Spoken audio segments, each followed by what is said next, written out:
At first, turn off the mobile by pressing the power key for a few seconds.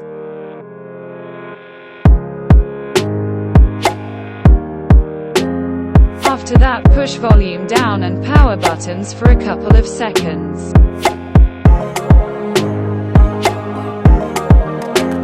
Release all buttons when you see the Realme C11. Now select the language which you want.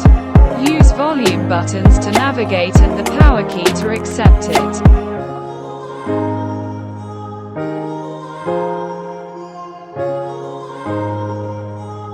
Then choose wipe data by using same keys as before.